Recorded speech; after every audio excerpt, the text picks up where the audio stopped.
सामने स्टूडेंट्स, मेरा नाम फ़हीम महबूब है। मैं KCC मेंबर हूँ और एक मल्टीनेशनल में as a manager finance and taxation काम कर रहा हूँ और एक्सेल, टैक्स और सैप की टीचिंग भी करता हूँ। आज का जो लेक्चर है इसमें छोटा सा एक कॉन्सेप्ट है जिसको हम सीखेंगे, जो बेसिकली क्लरिकल काम है, लेकिन उसके ऊपर काफ़ी टाइम प्रैक्टिकली जब आप काम कर रहे होते हैं तो काफ़ी जो टाइम आपका ज़ाया होता है, तो उसको ओवरकम करने के लिए एक प्रैक्टिकल एग्जांपल कुछ हम डाटा देखेंगे और उसके बाद उसको प्री डिफाइंड फॉर्मेट जो होता है लेजर की फॉर्म में उसको कैसे प्रेजेंट करना है।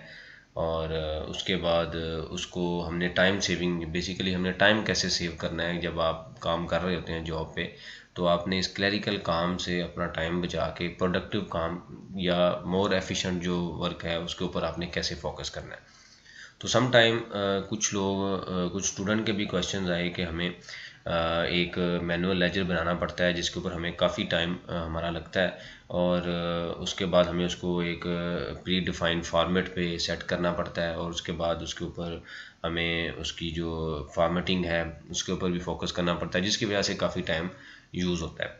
तो सम टाइम सिस्टम के अंदर या सॉफ्टवेयर के अंदर जब आप डाटा डाउनलोड करते हैं तो उसके बाद वो जो डाटा है वो प्रेजेंटेबल फॉर्म में नहीं होता, वो एक रॉ डाटा होता है। उसका प्रिंट लेना और उसके बाद उसको फॉर्मेटिंग करना वो भी एक सम टाइम कंज्यूमिंग टास्क बन जाता है जब डाटा ज़्यादा हो और कस्टमर आपके ज़्यादा हैं या डीलर आपके ज़्यादा हैं। तो जब आपने उनको देना है, प्रिंट देना है किसी भी लेजर का, तो वो भी एक टाइम कंज्यूमिंग टास्क बन जाता है उसको। इन सारी चीज़ों को कुछ पॉइंट थे जो प्रैक्टिकली ऑलमोस्ट सारे फेस करते हैं, सब लोग फेस करते हैं इसको, क्योंकि ये एक क्लरिकल टास्क बन जाता है। तो उस चीज़ को हैंडल करने के लिए एक छोटा सा फॉर्मेट बनाया है जिसमें हम ये सीखेंगे कि हमने जिस डाटे को इनपुट करना है उसके बाद जो भी हमारी इंफॉर्मेशन है वो हम एक क्लिक पे उस इंफॉर्मेशन को लिख सकते हैं। तो फॉर एग्ज़ाम्पल इस शीट को समझने के लिए सबसे पहले फॉर एग्ज़ाम्पल ये एक हमारा कस्टमर है, उसका कोड है या डीलर है, कस्टमर है, कुछ भी आप उसका नाम ले सकते हैं, उसका नाम है। और उसके बाद ये जो कोड है ये सिस्टम जनरेटेड भी हो सकता है, अगर आप मैनुअल काम कर रहे हैं तो आप मैनुअली बना सकते हैं। उसके बाद ये एक लेजर का एक फॉर्म है जिसमें दोबारा एक डीलर कोड है, ये आप ख़त्म भी कर सकते हैं, लेकिन नॉर्मली इस चीज़ को इसलिए बनाया जाता है कि जब आप मल्टीपल लेजर लेते हैं एक शीट पे तो ये डीलर कोड से वो जो डाटा है डिफ्रेंशिएट हो जाता है। इस वजह से मैंने यहाँ पे वो लिख दिया है। उसके बाद है किस डेट को ऑर्डर निकला है, उसका रेफरेंस नंबर क्या था, यानी कि डिलीवरी ऑर्डर नंबर भी हो सकता है, कोई इंटरनल डॉक्यूमेंट भी हो सकता है, लेकिन आप एज्यूम करें कि डिलीवरी ऑर्डर नंबर था। उसके बाद ये मॉडल था, ये क्वांटिटी थी, ये उसका रेट था, ये डेबिट अमाउंट थी यानी कि सेल थी, और ये एक्यूमुलेटेड बैलेंस चल रहा है।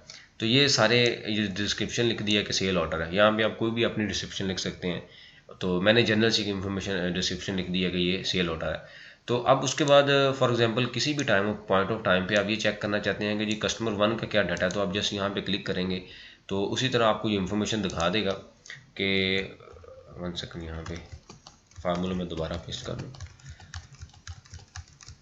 तो यहाँ पे आपको ये इन्फॉर्मेशन दिखा देगा। उसी तरह जस्ट आपने एक क्लिक पे कस्टमर को सिलेक्ट किया और ये सारे लेजर की फॉर्म में आपको इन्फॉर्मेशन दिखा देगा कि ये इसने फॉर एग्जांपल यहाँ पे इसका ये बैलेंस जो आ रहा है वो भी क्रेडिट बैलेंस है, यानी कि इसकी जो कलेक्शन है वो ज़्यादा है और सेल की वैल्यू कम है। किसी वजह से भी सेल ऑर्डर पेंडिंग होगा जिसकी वजह से कलेक्शन तो क्रेडिट हो चुकी है उसके लेजर में, लेकिन जो ऑर्डर है वो भी रिलीज़ नहीं हुआ। तो इस वजह से इसका बैलेंस जो कम्युलेटेड बैलेंस आ रहा है वो नेगेटिव आ रहा है। अब ये तो थी जो मेन फेज़ था। उसके बाद आपने यानी कि इसके जो डाटा इसके पीछे मास्टर डाटा है उसमें अगर हम डिटेल शीट पे आएँ तो ये आपके पास मास्टर शीट फिल हो रही होती है। ये कोई भी डाटा जब आप सॉफ्टवेयर से डाउनलोड करें या आप ऑर्डर जनरेट करते हैं तो जस्ट आपने यहाँ पे इंफॉर्मेशन फिल करते जाना है। ये ऊपर जो कॉलम जो रो के अंदर जो हेडिंग अवेलेबल है उसके मुताबिक इंफॉर्मेशन फिल करते जाना है आपने। तो ये आपका एक रॉ डाटा होगा। अब ये रॉ डाटा है उसको एक यूज़र फॉर्म में लेके आने के लिए ऑब्वियस सी बात है कुछ हमें टाइम चाहिए, कोई भी काम करेगा उसको एक टाइम चाहिए कॉपी पेस्ट करने के लिए, उसमें भी गलती के चांसेस भी हैं और एक टाइम कंज्यूमिंग टास्क है। जस्ट इंफॉर्मेशन इसकी क्या है कि आपने सिर्फ लेजर देना है किसी को, अब उसके पीछे कैसे काम हो रहा है या उसका रिजल्ट क्या है वो किसी को नज़र नहीं आएगा, जस्ट एक लेजर का प्रिंट नज़र आएगा कि ये लेजर है। अब वो सिस्टम जनरेटेड भी हो सकता है, वो आपने खुद इस तरह की एक फ़ाइल में अगर हम काम करें तो उस फाइल का डाटा भी हो सकता है। तो दोनों में कोई डिफरेंस नहीं है। तो इसीलिए जो लोग मैनुअल काम करते हैं या जो लोग जिनके पास सिस्टम भी एग्जिस्ट करता है लेकिन सिस्टम का जो डाटा है वो इस स्टैंडर्ड फॉर्मेट में शो नहीं करता, तो उनके लिए ये जो फाइल है काफ़ी हेल्पफुल होगी। एक क्लिक के अंदर वो जो उनकी रिक्वायरमेंट है, जिस कस्टमर का भी डाटा उनको चाहिए, वो आप एक क्लिक के अंदर उसमें ले सकते हैं। तो ये सारी इंफॉर्मेशन फिल है। यहाँ पे जस्ट आपने इंफॉर्मेशन फिल करते जाना है। फॉर एग्जांपल अगर हम ये एग्जांपल लें तो ये कस्टमर 3 है मिस्टर इमरान, तो आपने क्या करना है कि कस्टमर 3 पे आके जस्ट आपने क्लिक करना है, तो ये उसकी सारी इंफॉर्मेशन आ जाएगी कि मिस्टर इमरान का जो भी बैलेंस है वो 2.3 मिलियन है, तो ये इसका बैलेंस है। तो इसी तरह आप एक क्लिक के ऊपर सारी इंफॉर्मेशन ले सकते हैं। अब आता है कि जी इसको बनाया कैसे गया है, क्योंकि इसमें काफ़ी एडवांस फार्मूले यूज़ किए गए हैं। यहाँ पे वी लुकअप यूज़ नहीं हुआ, क्योंकि वी लुकअप इसलिए यूज़ नहीं होता, वी लुकअप सिर्फ उस कंडीशन में यूज़ होता है जब कंडीशन एक है।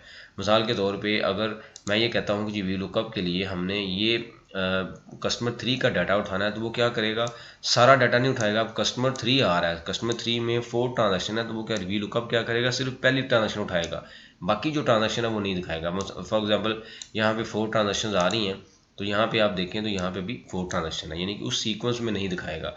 तो इसलिए यहाँ पे जो फार्मूला यूज़ हुआ है अगर आप देखें तो यहाँ पे रो और इंडेक्स का फार्मूला यूज़ किया गया है। जैसे एक्सेल के वैसे कोर्स में ये सारी चीज़ें डिटेल से अवेलेबल होंगी, लेकिन अभी थोड़ा सा मैं कॉन्सेप्ट दे देता हूँ कि यहाँ पे इंडेक्स का और रो का फार्मूला यूज़ किया गया है कि जो डाटा टेबल जिस सोर्स डाटे से हमने चीज़ें उठानी हैं, जो वहाँ पे जिस तरह प्रेजेंट हो रहा है, हम उसी फॉर्मेट में इसको इस शीट पे लेके आए हैं। तो इसको हम इसमें दो तरह के फार्मूले यूज़ होंगे, रो का और इंडेक्स का, यानी कि हर वो रो जो इस कोड के अगेंस्ट आ रही है उसको उठा के इस शीट पे वो दिखा दे, ये रो का फार्मूला बताएगा। और इंडेक्स में हमने ये बताया कि ये हमारी रेंज है और ये डाटा उठाना है, तो इसलिए इंडेक्स और रो का फार्मूला यूज़ किया गया, क्योंकि जहाँ पे वी लुकअप यूज़ नहीं होता वहाँ पे इंडेक्स और रो का फार्मूला कंबाइन करके उसको यूज़ किया जाता है। तो ये एक छोटा सा कॉन्सेप्ट था जिसको आप प्रैक्टिकली जब आप इम्प्लीमेंट करेंगे तो आप इसको, जो आपका 2 या 4 या 5 घंटे का काम होगा, अगर आपने ये शीट अपडेट की हुई है तो वो आपका जो काम है विदिन 1 क्लिक आप उसको उसका जो भी आपका डिज़ायर रिज़ल्ट है वो ले सकते हैं।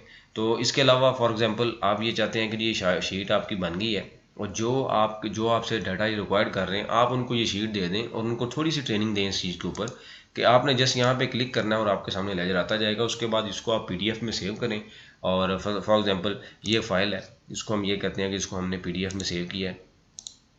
जैसे इसको हम एग्जांपल भी देख लेते हैं। तो PDF में जस्ट आपने इसको